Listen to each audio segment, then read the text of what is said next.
Welcome to Aspire, and I Have the Right to podcast, where we amplify voices, share stories, and drive change in the fight against sexual assault. We explore the critical issues surrounding student safety, institutional accountability, and survivor empowerment. In every episode, our goal is to provide insightful conversations with survivors, experts, educators, and advocates, giving you, our listener, valuable information, resources, and actionable steps to create safer environments and cultivate a culture of respect and consent. Today's guest is someone whose work has made a real difference for survivors, not just in the courtroom, but across entire systems. We're so honored to be joined by Melissa Hoppmeyer, a fierce advocate and nationally respected legal expert in the fight against sexual violence, domestic abuse, and child abuse. Melissa is currently the legal advisor to the lead special trial counsel of the U.S. Army, helping to transform how the military handles sexual assault cases. She was part of the original team that assisted with the stand-up of the Army's Office of Special Trial Counsel, a groundbreaking move to create more survivor-centered justice in the military system. Before that, she led the Special Victims and Family Violence Unit in Prince George's County, Maryland. There, she created life-saving policies, like a high-risk protocol that helped cut intimate partner homicides by 50%, and helped bring a trauma-informed approach to some of the most challenging prosecutions. Melissa, thank you so much for being here. We're really excited to start this conversation with you. Thank you so much for having me. I am excited to be here and to be talking to both of you. Thank you so much, Melissa. So you've dedicated your career to advocating for survivors of sexual assault, child abuse, and domestic violence. What was that spark for you? When did you know that this was the work that you needed to do? I've always been moved to want to help others. I have like a little framed picture from when I was in second grade of wanting to be a prosecutor.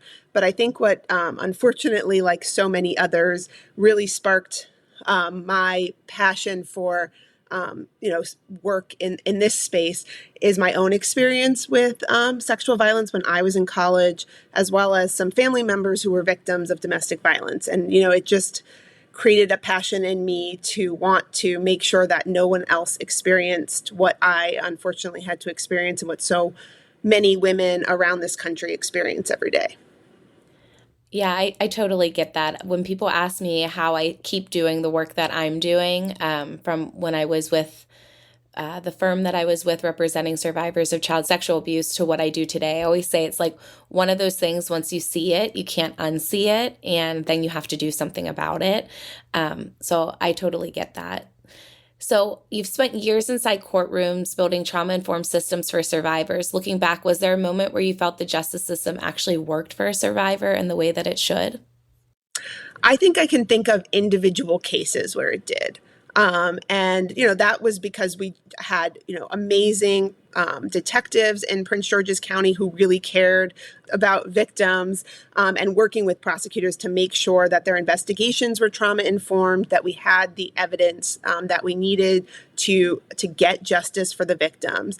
But when I think about, the justice system as a whole, I think, we consistently fail to be both trauma-informed and to help victims. And I think that that's, where my passion lies, is not necessarily, I do miss the courtroom sometimes and that individual justice, but like the larger idea of justice and how the big group of victims, not individual victims, can feel like they are heard anytime something happens to them.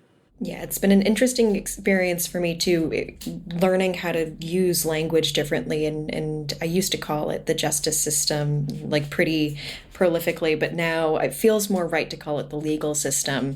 And I wish there was an alternate version of that, but for institutions, because, so often it's not just the legal system that can, be super harmful and re-traumatizing to survivors, but first of all, it's the institutions that oftentimes fail survivors the most. And so, especially in my experience, the school that I was at, St. Paul's School, was very incentivized to protect themselves versus the students under their care. And what kind of resistance then did you face in trying to create change?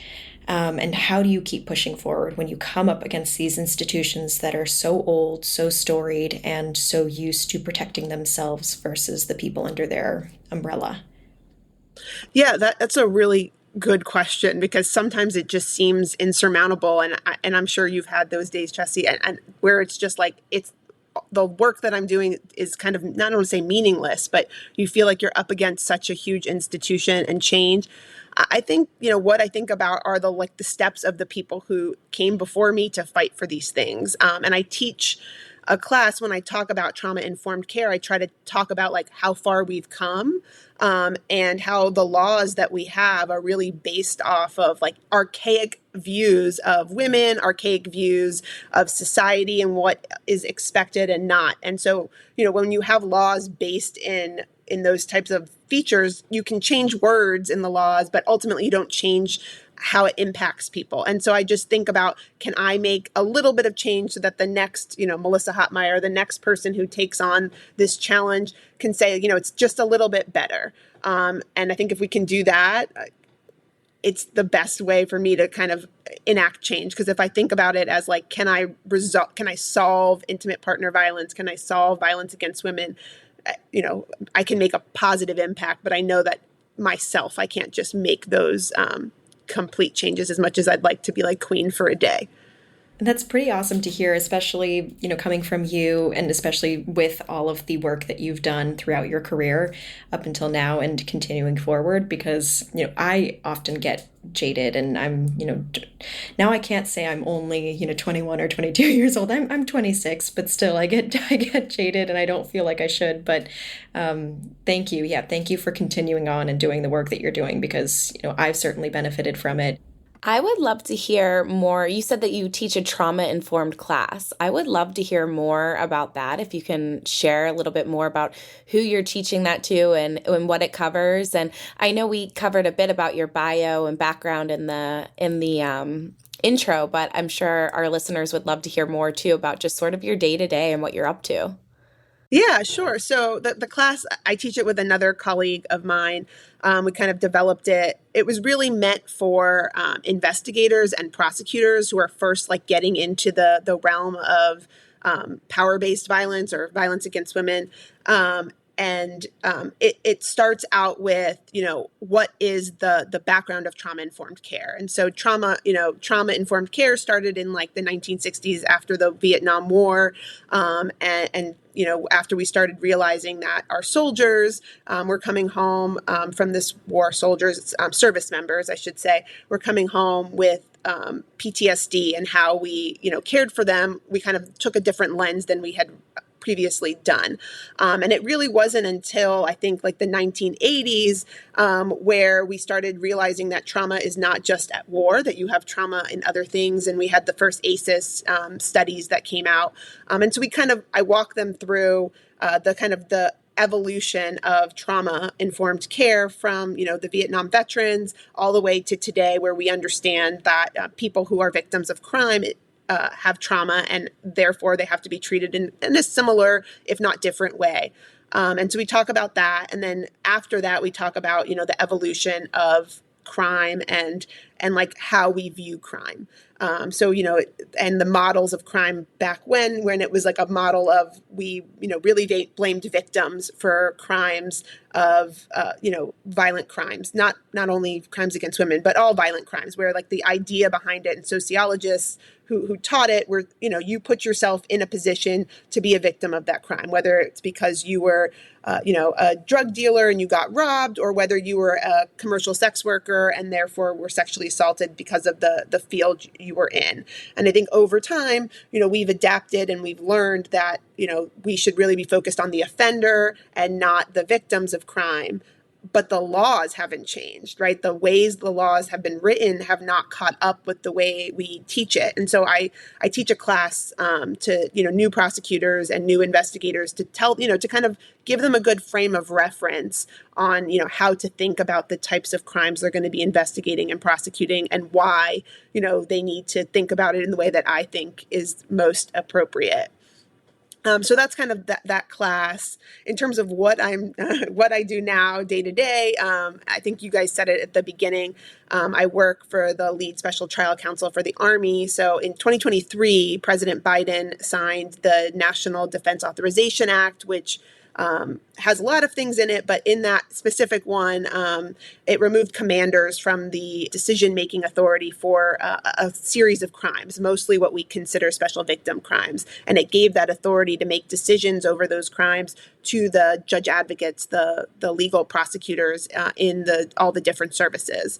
So I was hired by then General Risch, who's now retired, who is the judge advocate general for the Army, to help stand up that organization. We had a 2-year implementation process, which it took all 2 years. We like to say that we designed it in flight. And then we got our authority a little over almost 2 years. Well, it'll be 2 years in December. And so now we are a 180-person organization, and we're responsible for, at least for the Army, for making decisions over special victim type cases throughout the world. And it's something I'm just really, really proud of. We've all heard about the story of Vanessa Guillen, and not only her, but countless other survivors of military trauma who felt like their voices weren't heard.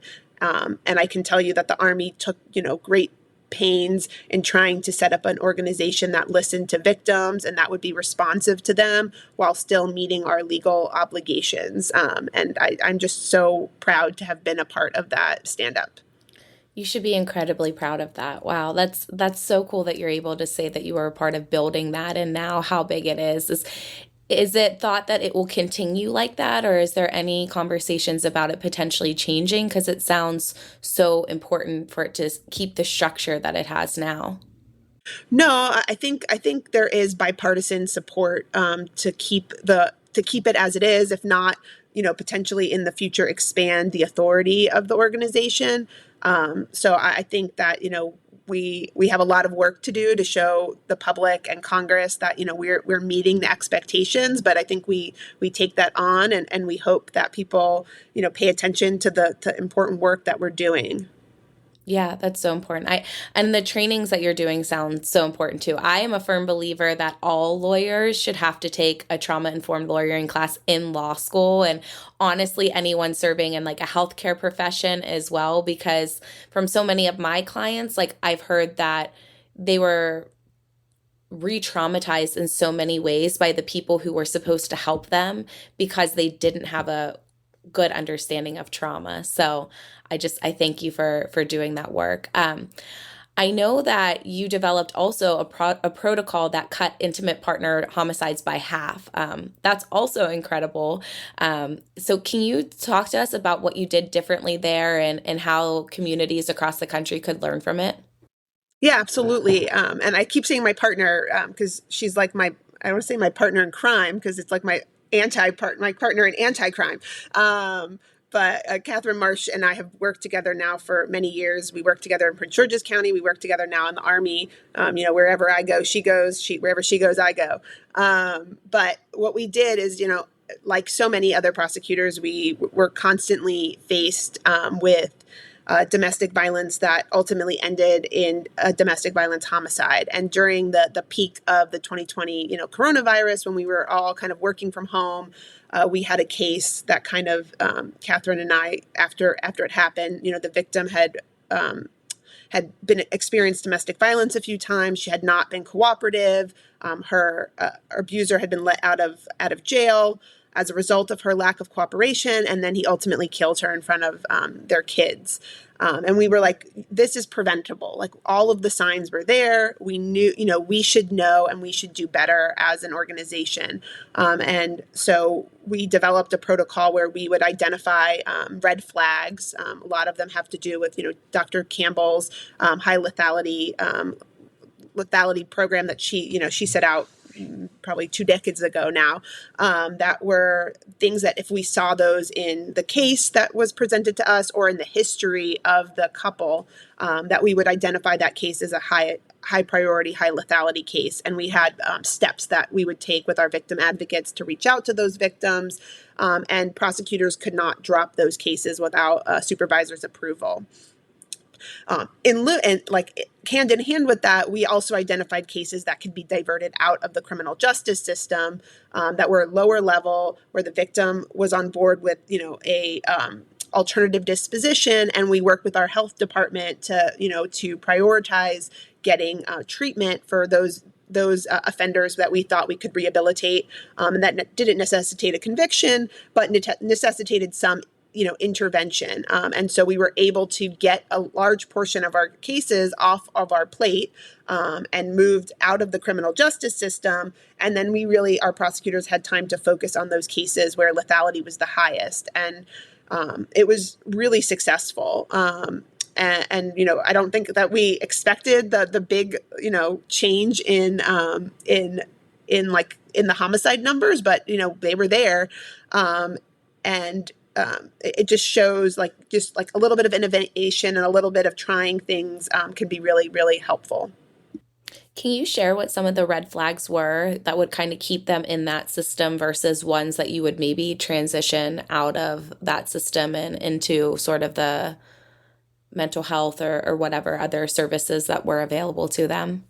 Yeah, absolutely. So strangulation was number one. The statistics show that if you have been strangled by an intimate partner, you are 750% more likely to be the victim of a domestic violence homicide.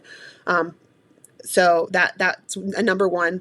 The use of a weapon, access to firearms, use of a weapon is a huge indicator. I think women, I don't remember the stat off the top of my head, but I think more women are killed with the use of a firearm than, any other population. Pregnancy is another one where that is a huge lethality factor. And then, at least in the civilian program, like recent loss of a job is also a huge factor because it just creates a lot of stress and anxiety. So those were some of the factors that we looked at. Obviously, if it's not your first time offense, that also plays a role into it. But those probably were the four that we looked out for the most with, to me, just in the experience I had working with victims, strangulation. I don't know that I've ever had, I'm trying to think, a domestic violence homicide where even if it's not reported to the police, where the victim hadn't reported that they had been strangled or choked by their partner. Wow, it's reminding me of a report that I read recently about how strangulation is actually becoming very common among teens, influences of pornography, etc. But I was quite shocked when I read the article. I don't remember the statistics, but, raising awareness and education about that amongst young people is so important too, because, it is a risk and it can lead to scarier things. Yeah. And Melissa, as you know, I Have the Right To works with young students, teenagers, high schoolers, middle schoolers, and college students nationwide in, so many different ways. And thinking about those two separate issues that coincide, the 750 times more likely to experience domestic violence homicide with the evidence of strangulation. And then now kids are getting into this. We talk a lot about red flags and red flags that are different than the ones that you spoke about a couple minutes ago or seconds ago. But how important do you think it is to get to kids and individuals early on to talk about less lethal red flags and to get kids in on these conversations so that they learn warning signs earlier and also learn when their behavior is not just experimenting or funny or casual, but super harmful? I think it's critical. I think that is like probably, and the work you guys are doing is amazing, but like really the gap that we have in education. There's a lot of gaps in education. I'm going to say that, but I think we could end a lot of the work that I see with just like educating kids at a really early age and on about these harmful behaviors, about what consent means, not only in the context of sex, right? Just consent generally, because I think if you understand consent meaning between two friends, you'll understand it in all of the different contexts. I think we could really make a huge dent in in power-based violence if people really understood red flags, if they really understood kind of, healthy relationships and healthy friendships. And I think we do such a disservice to our kids by one, thinking they're not ready for it, and two, not teaching it enough and instilling it and thinking that it's, not a critical part of their education. I was just wondering, going back to the trainings that you said that you're a part of, are they mandatory for, people within the organization, or how do people sign up for it, and how widely is it provided? It's not necessarily mandatory. Sometimes it's done at trainings that are mandatory. So then I guess, you kind of have to do it. It was part of the onboarding process when I was in Prince George's County for new detectives. The whole organization, the state's attorney's office, had a package of types of trainings we did for new investigators. And, my portion was related to, DV and sex crimes and child abuse crimes. And then the same thing with, my prosecutors that worked for me, I did the training. So it was required, but, I'm always happy to give trainings. I've done them for other organizations before. And so I think that, and I'm also happy to share my material because I think that the, more people who get it, the better. Yeah. I came to a similar conclusion in the work that I was doing, where I felt like sort of what you said, so much of it could be prevented if we actually had these conversations early on and at multiple points in people's lives, whether it's when they're young and talking about body safety. And we've had, people come on and talk about the importance of talking about it really young, or middle school, high school. And even as people go on, into their careers, is there anything that you think would be helpful, before somebody joined the Army, for example, or part of their training, in the cases that you see? Are you feeling if there was education beyond just the prosecutors and investigators, that it could help? Yeah, absolutely. I think, we, the Army, the military in general, gets a population that is similar to the population that goes to college, right? They're 18 to 24-year-olds who are joining, the military, and they're doing a enormous service to their country by signing up to serve and to defend our country. And some of them come from, backgrounds where they may have not gotten any education on it, or they may have come from backgrounds where they experienced either, domestic violence or family violence. And so they don't have a good foundation, to build upon. And then you're putting them in an environment that, is much like college, where you're in they're in barracks, not dorms, but it's the same thing. Although they might disagree in terms of depending on what school you're at. And, we're not giving them the tools, and then we're telling them they're bad because they don't have the tool, because they do something that is bad. And but then you get to a point where accountability is also important because they've hurt somebody else.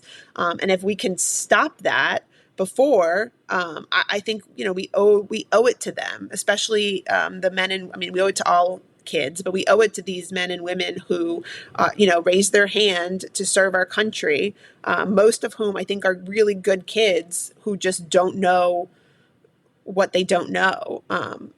And so, if again, queen for a day, I would definitely make that mandatory. That's not within what I do. So that's just Melissa Hoppmeyer speaking.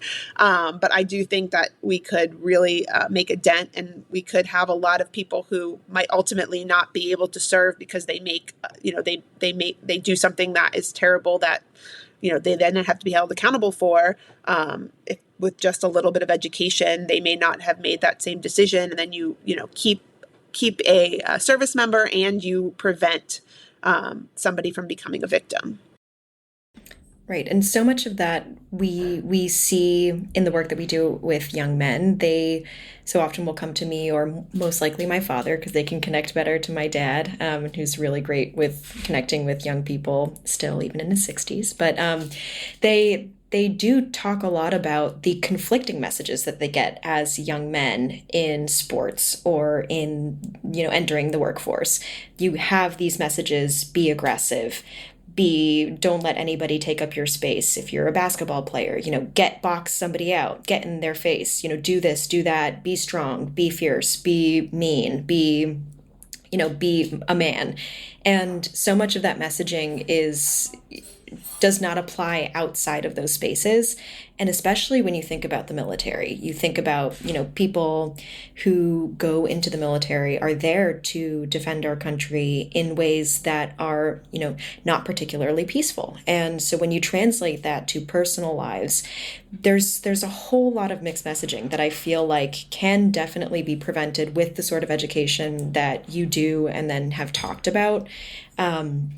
But I do believe, and as an organization, we believe that has to start so much younger, because not only are those conflicting messages coming from sports and from the workplace and from, entering the military, but it's also coming from the legal system, where people are sort of incentivized to not take accountability. You're innocent until proven guilty. You have to deny. That was one of the catchphrases of this group of boys who were victimizing young girls at my school. It was deny until you die. And the legal system really incentivizes that. So I was really happy to hear that you guys also offer alternative resources to, these people that you serve, and are working with in the military, because I truly believe there needs to be another way that accountability is easier to take. And I think it does start with the smaller things, and taking accountability in ways that doesn't change, like that you don't lose a service member, that you don't lose an active member of the community. But I think that these conversations need to be had in way more spaces. And I think people need to be way more open to talking about the ways that, yes, people can make mistakes. And yes, these, sometimes people can be harmful to other people, but it's so important not to double down. And so if you had a message to, like, one specific thing to say to a young person, either entering the military or leaving the controlled environment of their family or school, what would that be, and through the lens of your work?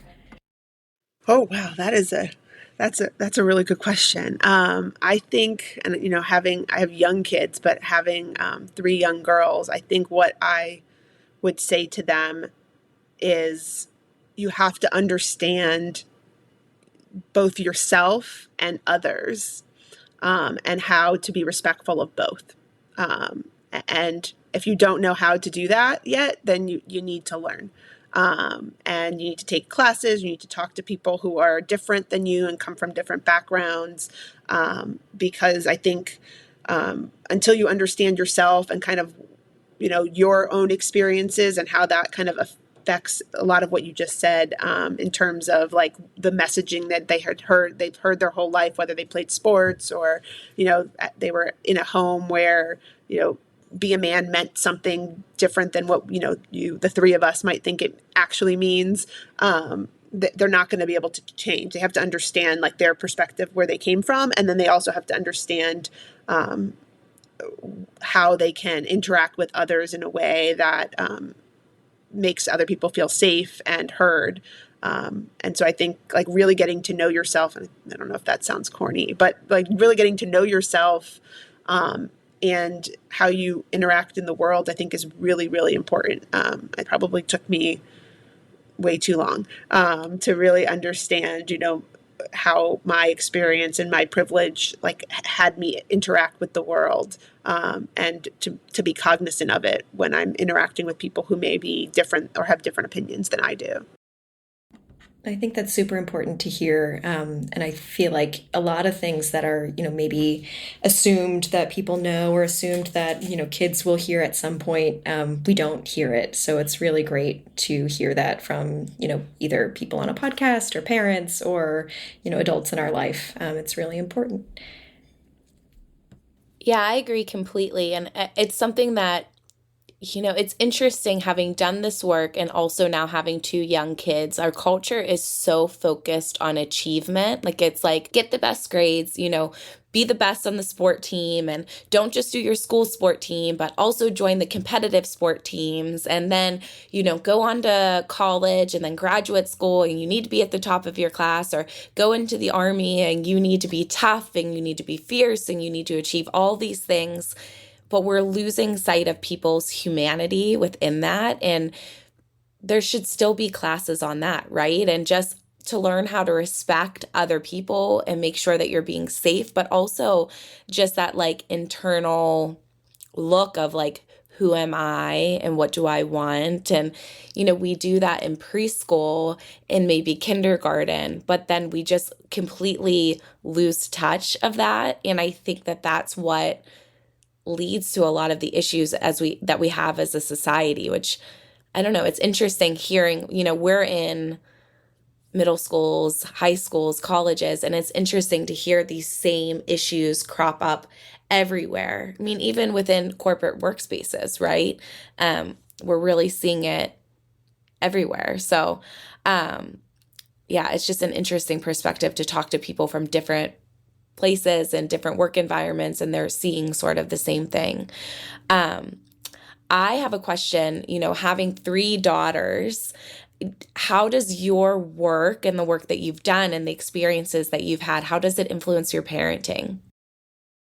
Oh, yeah. I mean, I think it has a huge impact on my parenting. I think we started at a really young age talking about body parts and what like consent means and what, in the context that's appropriate, obviously, for their ages. I have a 10, almost 8 and 1-year-old. And so the 1-year-old probably not so much yet, but the other two, we talk a lot about, our body, our choice and what that means. And, respecting other people's bodies and choices. It influences like what I let my kids do, where I let my kids go. I think my parents probably never thought about like sleepovers. I think constantly about those types of things. Probably like so much that it drives my husband a little bit crazy.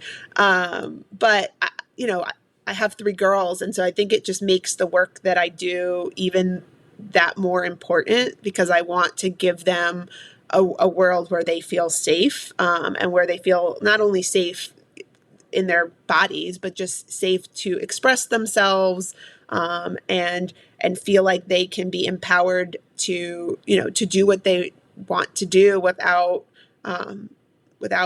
having to think about the fact that, are they going to be safe by, joining the military, or are they going to be safe going to college? I don't want them to have to think about that the way that I think our generation had to think about it. And so it makes, the work that I do even that more important. But it is tough seeing what I've seen and then having to parent as a result of that. I get that completely. I feel like I go between just wanting to keep them in a bubble and also knowing that I have to, guide them on how to live in this world and be safe. And then also at the same time trying to make the world a safer place for them. So it's just a constant tug of war. And it's, something that all parents, I think, are facing, especially ones who are highly aware of everything going on in this space. I had one other question that I wanted to ask you earlier. So with all the training that you do, if there are lawyers listening, like what are some tips for them to be trauma informed? But also I feel like you can take those same tips and apply it to educators when they're dealing with somebody who maybe comes forward with, the fact that they are a survivor or they're going through something difficult.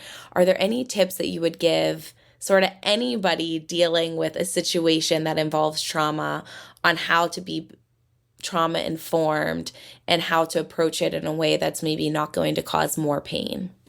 Yeah, I think the number one tip that I can give people is to believe them. It is just, if somebody comes and they tell you, whether it's your child, whether you're an educator, whether you're a lawyer, and someone comes and tells you something that happened to them, to believe them. And I think that goes an enormous amount of way. And especially when you're a lawyer and, we have to contend with our, ethical and legal obligations. And so sometimes that means if you're a prosecutor, that you're not able to prosecute a case because you don't have sufficient evidence. That sometimes that means if you're, a civil litigator, that you can't move forward with a case because you just don't have, the claim isn't there. And I'm using my very limited knowledge on civil litigation. But I can tell you that I have had conversations with victims where I have not been, I just didn't feel like I ethically could move forward. I believed them. I continue to believe them. And obviously they're disappointed, but I think somebody believing them makes all of the difference in the world. And so I would say that that's the number one thing that you can do, is just believe them, listen to them, let them have their opportunity to, speak their truth. And then I think the next thing that I would tell you to do is, to like learn the way we do, like with children, you like learn how to ask open-ended questions that are not like putting your own thoughts and feelings into it. So just kind of learn that technique. And there are so many trainings for lawyers and educators out there on like how to learn, good ways to ask questions. I think for investigators too, that's like one of the top things I like to train investigators on, is to how not to ask terrible questions, because that messes up cases so often when they ask terrible questions. And so those are probably the two things that I would say. Chessy, I'd love to hear your feedback there. If you feel like, there's certain things within your own experience that were, or even just survivors that, like, oh, yes, that was like a good supportive way, to interact. And, oh, no, that's terrible. Don't ever do that.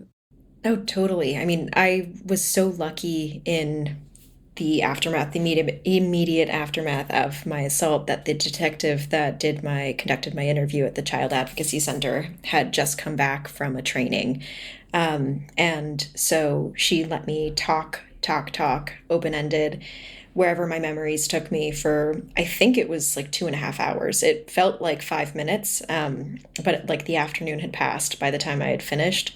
And so that is super, super helpful. And on the flip side too, I think it's important for not just, the people who will be faced with survivors or traumatic incidences in like a more professional sense, but also just everyday people, to learn open-ended, trauma-informed responses, because, the way that I've learned how to, remove blame or shame from questions that, I might have asked myself when I was going through the early healing process, I have flipped that onto, my family members or friends, or people in general. And it's been really helpful to create a more understanding and thoughtful way to interact with other people. It also helps you, I feel like, slow down and stop putting your own image or judgment on a situation, and really take a step back and think about where the other person is coming from versus, these key questions that you might want to ask. Of course, the main one, what were you wearing, or what were you doing, or were you drinking? Those 3 questions are so seemingly innocuous, but are so pointed and blaming when you deconstruct them, or even take a second to think about them looking back. But yeah, that's really, really great to hear that how much you advocate for this sort of trauma-informed training, because I feel like, the whole world could benefit from it.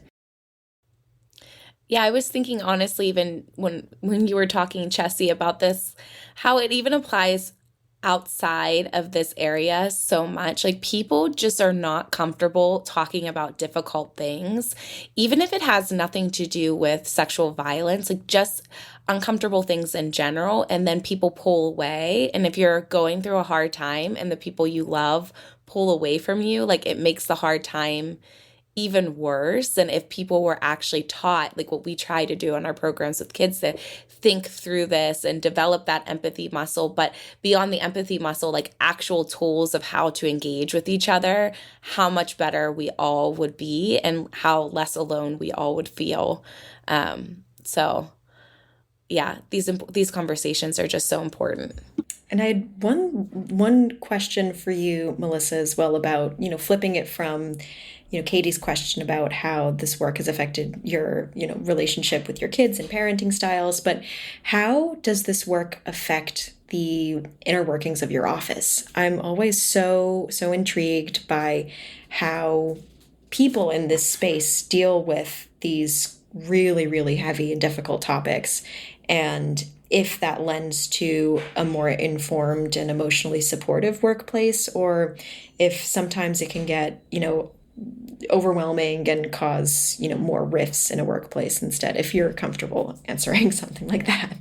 Yeah, no, that's a really great question. I have found, at least in the two main places that I've worked in this field, that like we have to rely on each other, because the things that we hear about are so I stopped telling my husband about some of the because it's just like very upsetting. And like sometimes you realize you like will start to tell a story in a social environment, like, oh, they're like, what cases are you working on? And you give facts, and people are literally like, you can see them like recoil, and they're horrific, but like you've become so desensitized to like facts that you don't recoil, and then they look at you like you have 10 heads on.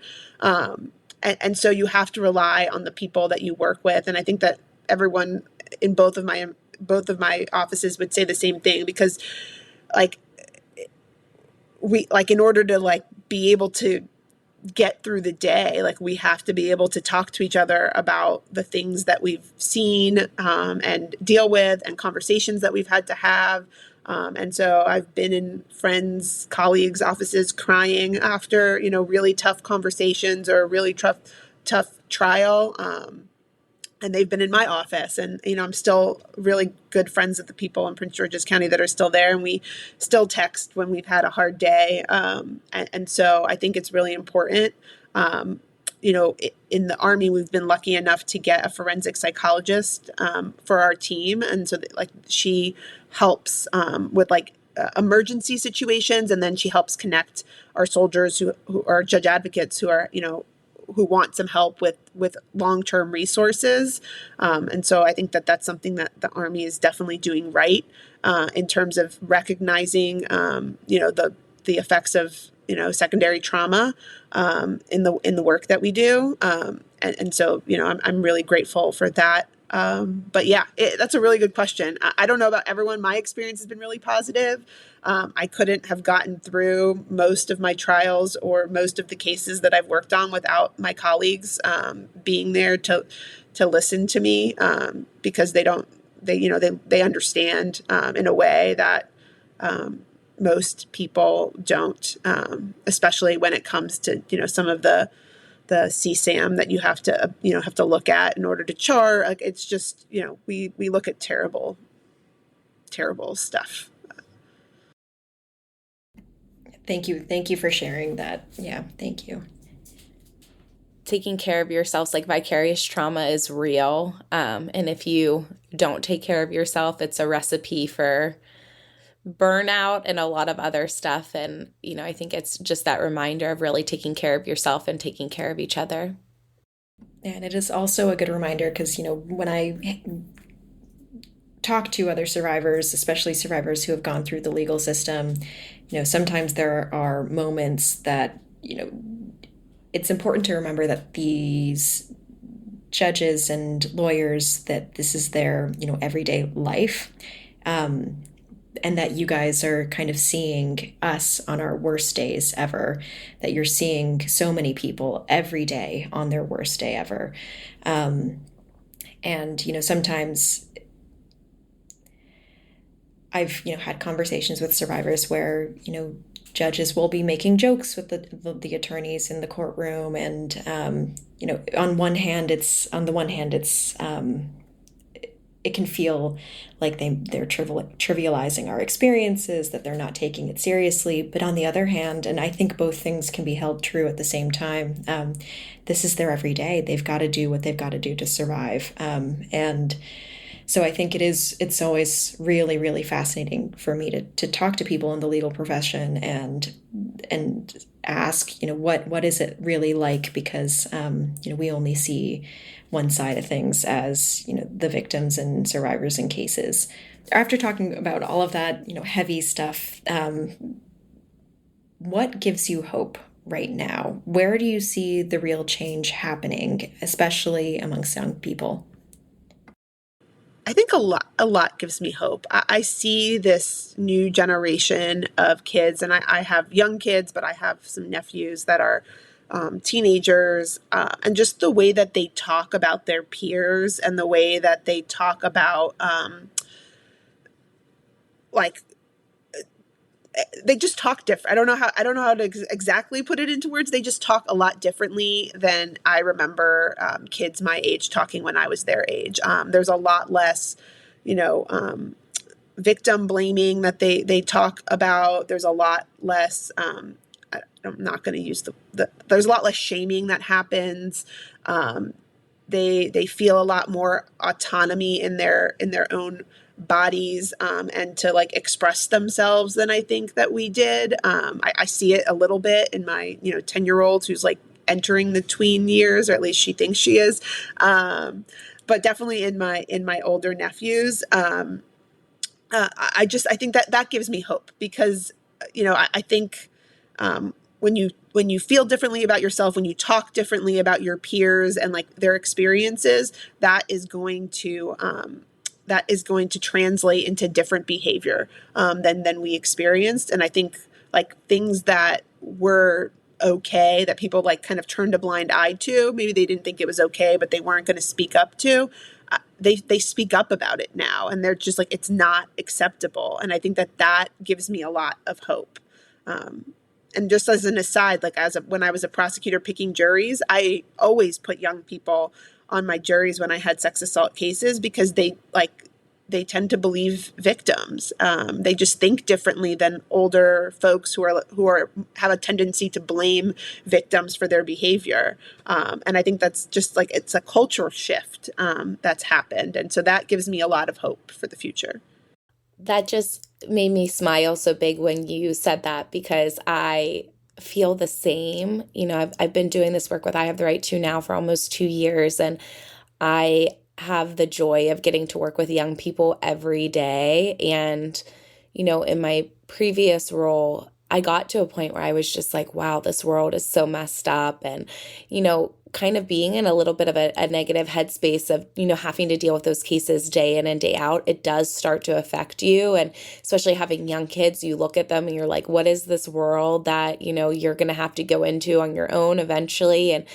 And now doing this work where I'm working with young people and I'm talking to them and I'm seeing how they're leading and how they're talking and how they're standing up for each other, it gives me hope too. There's a lot of young people who are going to go out and they are going to make this world better. They're going to make it safer for our kids, and their relationships are going to be better, and the world's going to be better off for it. I really believe that.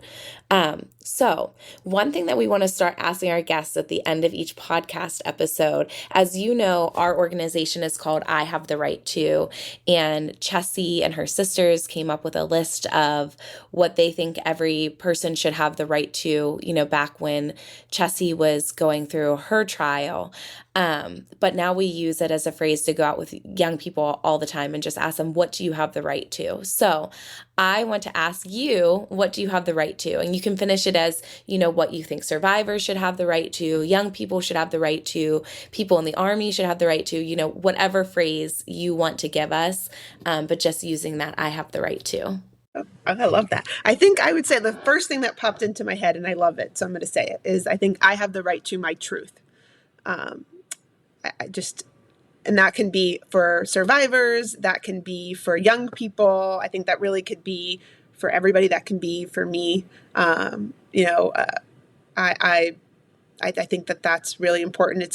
I've come a long way, I think, in my own journey of accepting, what happened to me when I was in college and not reporting, and then working in a field where, I relied on victims to report and to testify. And I've done a lot of hard work to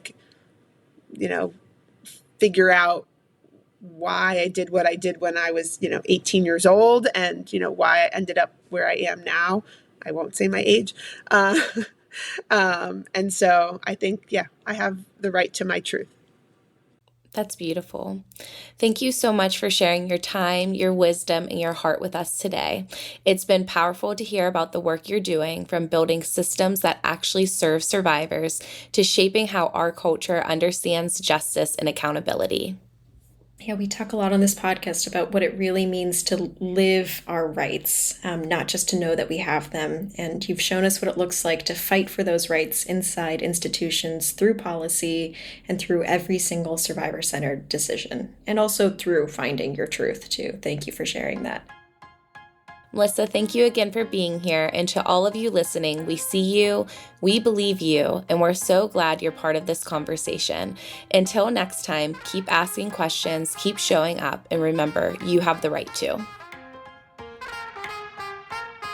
Thank you so much for listening. Like and subscribe to the podcast on all platforms. And if you enjoyed today's episode, please give us a 5-star rating and tell your friends about Aspire, the I Have the Right To podcast. Visit IHaveTheRightTo.org to learn more about our programming for students, educators, and parents, as well as internship opportunities. And don't forget to follow us on social media at I Have the Right To. Until next time, stay empowered and keep the conversations going.